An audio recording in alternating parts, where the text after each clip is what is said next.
সম্মানিত ভাইয়েরা, আমরা কষ্ট উপার্জিত সম্পদ দ্বারা কুরবানি করি। অনেকে লক্ষ লক্ষ টাকা দিয়ে কুরবানি করি। কুরবানির দিনে আমাদের অনেক কষ্ট হয় প্রাণীগুলো কাটাছেলা করতে, নিজেদের শরীর দিয়ে ঘাম ঝরে। এত কষ্ট করে কুরবানি করার পরে যদি আপনি পরকালে আপনার কুরবানিটা কবুল না হয় এবং এই বিনিময়ে আপনি নেকি না পান, তাহলে কুরবানি না দেওয়া ব্যক্তির চাইতে আপনার আফসোস পরকালে হবে বেশি। এই আফসোস ঠেকানোর জন্য দুনিয়াতে আপনাকে সচেতন হতে হবে কোন কোন শর্ত সাপেক্ষে প্রাণীগুলো কুরবানি কবুল হয় আর হয় না, এটা আপনাকে জানতে হবে। কোরআন এবং হাদিস গবেষণা করলে অনেকগুলো কারণ পাওয়া যায়। কুরবানি দাতা ব্যক্তির কুরবানি কবুল হওয়ার জন্য কয়েকটা শর্ত আছে। 1 নম্বর শর্ত, অবশ্যই কুরবানি করতে হবে আল্লাহর সন্তুষ্টির জন্য। দলিল একটু আগে সব বলে গেছি, আল্লাহর জন্য। 2 নম্বর, আপনি যে প্রাণীটা জবাই করবেন এই ক্রয়কৃত প্রাণীর উপার্জিত সম্পদ অবশ্যই হালাল হতে হবে, হারাম হলে চলবে না। সুদ, ঘুষ, মিথ্যা, রাহাজানি, জুলুম ইত্যাদি সম্পদের মাধ্যমে উপার্জিত সম্পদ দ্বারা কুরবানি করলে হবে না। সুনানে তিরমিজির 1 নম্বর হাদিস খুলে দেখেন, রাসূল সাল্লাল্লাহু আলাইহি সাল্লাম বলেছেন, ওযু ব্যতীত সালাত যেভাবে হয় না, হারাম উপায়ে উপার্জিত সম্পদ আল্লাহর রাস্তায় দান করলেও কবুল হয় না। তাহলে আপনি যে কুরবানি করছেন সেই প্রাণীটা অবশ্যই আপনার হালাল উপার্জিত হতে হবে। 3 নম্বর শর্ত হলো আপনাকে 5 ওয়াক্ত মুসল্লি হতে হবে। আপনি যদি 5 ওয়াক্ত সালাত আদায় না করেন, আপনার সালাত আল্লাহর দরবারে কবুল হবে না। সহিহ বুখারীর হাদিস রয়েছে, রাসূল সাল্লাল্লাহু আলাইহি ওয়াসাল্লাম বলেছেন, মান যাবাহা ক্বাবলা সালাত ফাকাদ যাবাহা লিনাফসিহি। যে ব্যক্তি ঈদের নামাজের আগে প্রাণী জবাই করবে, তার এই জবাইটা নিজস্ব খাওয়ার গোশত বা প্রাণী বলে গণ্য হবে, কিন্তু এটা আল্লাহর দরবারে কুরবানির প্রাণী হিসেবে কবুল হবে না।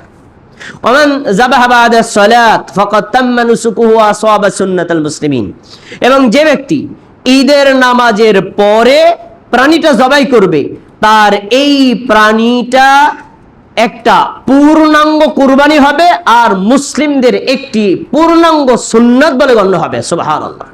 হাদিস দ্বারা স্পষ্ট বোঝা যায় ঈদের নামাজের আগে জবাই করলে কুরবানি হবে না, ঈদের নামাজের পরে জবাই করলে কুরবানি হবে, একদম স্পষ্ট। তাহলে কুরবানি কবুল হওয়া না হওয়ার সাথে ঈদের নামাজের সম্পর্ক আছে না নাই? যে লোক ঈদের নামাজই পড়ে না, তার কুরবানি হালাত কি বলেন?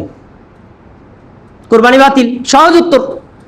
আরো একটা আগান, বছরে মাত্র 2 বার আমরা ঈদের সালাত আদায় করি, আর দৈনিক 5 ওয়াক্ত ফরজ সালাত আদায় করতে হয়। 2 বছরের 2টা ঈদের নামাজের চাইতে 5 ওয়াক্ত নামাজের গুরুত্ব লক্ষ গুণ বেশি। ঈদের নামাজে যদি না পড়লে তার কুরবানি না হয়, অথবা নামাজ পড়েছে পড়ার আগে জবাই করছে তাতেই যদি কুরবানি না হয়, যে লোকটা 5 ওয়াক্ত নামাজ পড়ে না তার কুরবানি হালাত কি বলেন? উত্তর, তার কুরবানি বাতিল। উত্তর, তার কুরবানি হবে না। কেন হবে না? ও তো মুসলমানই না। মুসলিম বলে পরিচয় দিতে হলে আপনাকে 5 ওয়াক্ত সালাত আদায় করতে হবে।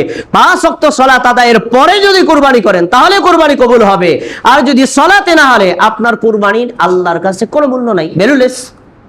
আচ্ছা, এবার আসুন মুত্তাকি হতে হবে, যার দলিল একটু আগে দিয়ে দিলাম। আপনাকে অবশ্যই তাকওয়া অবলম্বন করতে হবে, আল্লাহকে ভয় করতে হবে। আল্লাহর ভয় নিয়ে কুরবানি করলে কুরবানি কবুল হবে। আর 8 নম্বর শর্ত হলো আপনাকে সুন্নাত তরিকা অনুযায়ী কুরবানি করতে হবে। আপনি আপনার নিজের মন গড়া এলাকার সমাজের রসম রেওয়াজ অনুযায়ী যদি কুরবানি করেন, আপনার কুরবানি আল্লাহর দরবারে কবুল হবে না। এই শর্তগুলো পূরণ সাপেক্ষে কেউ যদি আল্লাহর জন্য কুরবানি করে, ইনশাআল্লাহ তার কুরবানি কবুল হবে এবং তিনি এই পরকালে শতভাগ নেকি পাবেন। আল্লাহ রাব্বুল আলামিন আমাদের কুরবানিকে কবুল করুন, বলেন আমিন। আমি কুরবানির 2-3টা মাসআলা